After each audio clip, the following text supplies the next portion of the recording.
Do you need help protecting your finances as you enter retirement? David Dickens of KC Financial Advisors has got you covered.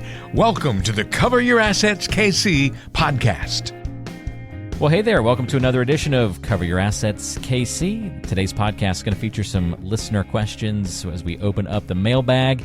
We got some really good ones on the docket today. We're going to be talking about some debt conversations on the program today. We've got another one about working with different financial advisors and how that relationship kind of works, and the wife sort of feels a little, left out of the process. That'll be interesting. We've got another good one about Social Security and 7 different IRAs. Yes. And does that qualify as diversification? Lots of good stuff on the program today. David, good to be with you. What's going on in your world? Well, let's see. I'm be driving down to Dallas this weekend to hang out with not just to hang out with my grandsons, but my wife and I and our oldest daughter and her husband are throwing a wedding shower for one of my favorite nephews. And so that's going to be Saturday in almost 100-degree heat in Dallas. But it'll be fun. We'll have a nice time. That'll still be... just make the cake and ice cream taste that much better, probably, right? Well, and not to disturb any of my readers who don't occasionally enjoy an alcoholic beverage, but the cold beer is going to taste a little bit better, too. I like to complain about the heat, but it does make the things that relieve the heat just that much better, doesn't it? Whether it be swimming in the pool or... having a nice cold drink or some ice cream or one of those fun things that we used to do as a kid, right? The little push-up pops or you cut the scissors off or you rip them off with your teeth. Yeah. We got those in our freezer right now. Yep, we do too. And with grandsons, you got to have that stuff just hanging around. Yeah, I mean, hey, we don't have kids, David, and we've got them in our fridge, our freezer. So any age can enjoy a little sugary cold treat on a hot day. So enjoy that, and happy Mother's Day out there to all of those who might be listening to this show shortly after its release, as we are recording this leading up into Mother's Day. And so hope everybody gets some good time with the family and loved ones. Well, let's dive into the questions here, David. And if you want to submit one to be featured on a future show, you can always email David at ddickens@kcfa.com. All right, so Jack is up first. Jack says, I'm retiring in 3 years, and I have almost $1 million in my 401k, but I also have about $60,000 in consumer debt between credit cards and car loans. Is it worth taking money out of the 401k now while I'm still working to get the debt paid off? So I hesitated using this word, but I'm going to use it anyway. Jack, I think that is shocking to me. That you got $60,000 of consumer debt and you're 3 years away from retirement. So the biggest stress that I see in my clients that are already retired is those who have debt in retirement.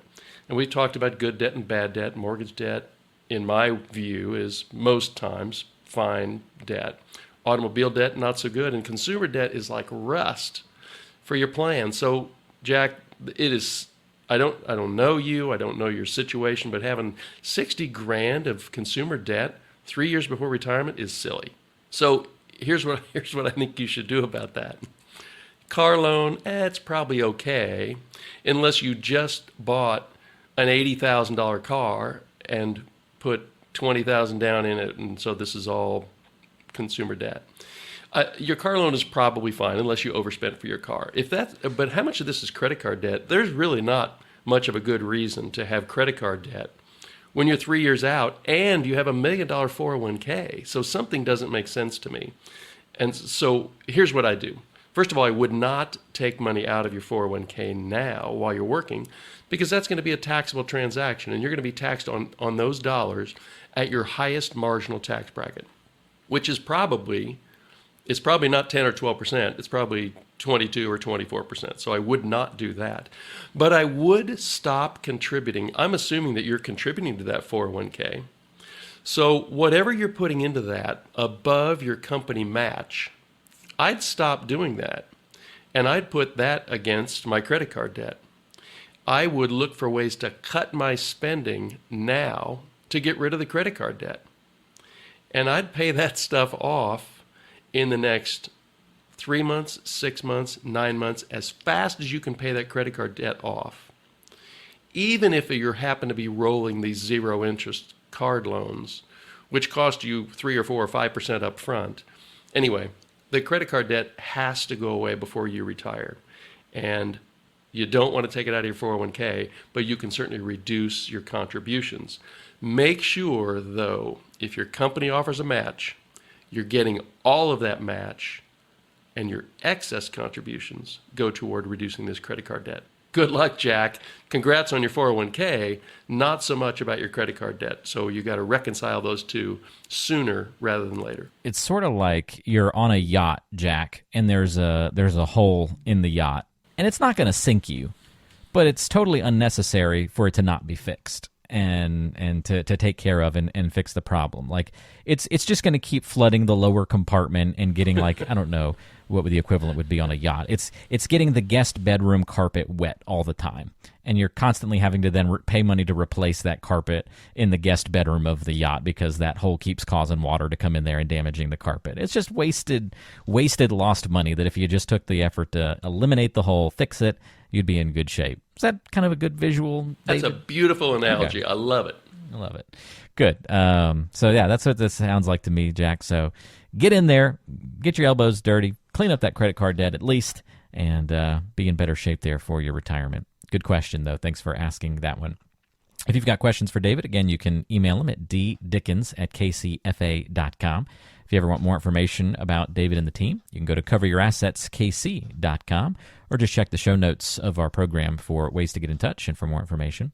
Janice has our next question. Janice says, my husband and I have met with a couple different financial advisors, and both of them seem like they only want to talk to him like I'm just some kind of bystander. What do I need to do to show that I'm an important part of the conversation, too? Well, first of all, Janice, if those are your two choices, I would keep shopping.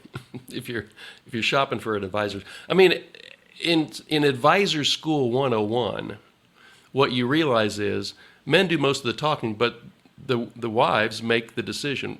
Statistically, Janice, you are eventually going to be this person's widowed client. So if you don't like this person and you're going to start building a relationship, you really need to find somebody that you like and that you trust with your money. Secondly, Janice, now this is a little bit maybe of an admonishment to you. I regularly meet with couples, and very often, almost always, one partner says, oh, you know, he's the financial one, or sometimes she's the financial one. And so if you've been known to say that, then I'd encourage you to get more involved. Maybe your husband gets the attention from the financial advisor because he's asking all the good questions. Maybe questions you brought up in the car on the way over, but he decided to ask them. So I'd encourage you to really take ownership of your financial situation. Ask some really good questions.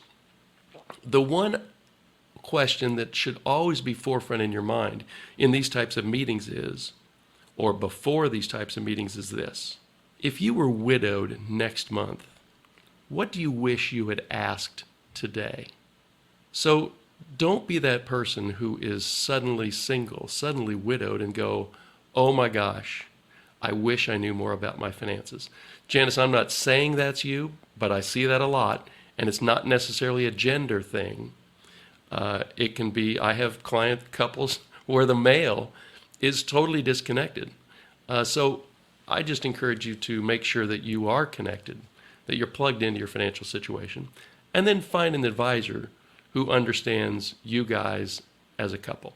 It's a great way to put it, David, and I love the fact that it's not gender specific, because every relationship has its own dynamics, right? Often one will communicate better than the other, or be more talkative or louder, or one will manage the decision making in a certain area of the household over the other, and sometimes you can get those blinders on and get a little too locked into where that other person's being ignored.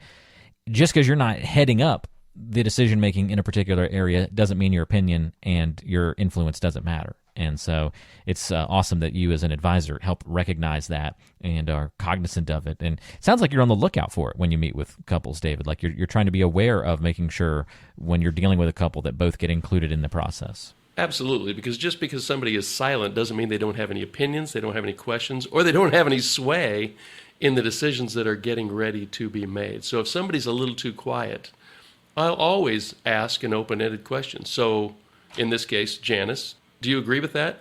Or is that the way you feel about this? And then shut up and listen. And it's amazing what people will say when they're asked that kind of question. You can draw them out, and most times you get a slightly different twist on what you just heard. Very good. Great question. Thanks again for that one, Janice. Let's move over to Tony. Tony's got a question about Social Security. He says, I started taking my Social Security as soon as I turned 62, which was 2 years ago. Was that a mistake? Should I have waited? So, Tony, this is one of those questions where we don't have enough information. You may very well have made the perfect decision. So generally speaking, a little bit of context, you can start taking it at 62. 67 or so is probably Tony's full retirement age, and 70 is the point at which it doesn't get any better by waiting any longer. So 62, 67, and 70. Was it a mistake? Well, it depends. If you need the money now, then it was very likely not a mistake. Do you think you're going to die in your 60s or 70s? Well, then it's probably not a mistake to have taken it early. Social Security is built to be actuarially sound. In other words, if you die at about 80 or 81, it doesn't matter whether you started early or late. You get the same amount of dollars over that period of time. If you live into your mid-80s or 90s, well, you wished from a money standpoint, from a total benefits received standpoint, well, you wished you'd waited longer. But if you need the money, then you didn't do a bad thing. Here's a quickie little example. Let's say that, at 62, you get about 70% of the money that you would get if you had waited until your full retirement age. So in the example I'm getting ready to draw, let's say you were going to get $2,500 a month, 30 grand a year, if you waited till 67 years old. If you start early, that $2,500 is only $1,750. So $21,000 a year instead of 30 grand a year. So that's a big difference. But by the time you get to age 67, if you had started at age 62, you would have already received 105 grand. So you've got a head start on the person who waits. If you happen to die at 67 or 68 or 69 or 70, well, that 105 grand is money you would have never gotten out of the program. So the break even, if we just knew when each of us was going to die, then we could do a very easy little break even to say, well, I should start getting Social Security at age 64 and 4 months, or whatever it is. But we don't know when we're going to die, so we're making a guess. In that same example, Tony, at 70, if you'd have waited till 70, instead of the $2,500 a month you get at full retirement age, you'd be getting $3,125 or so dollars.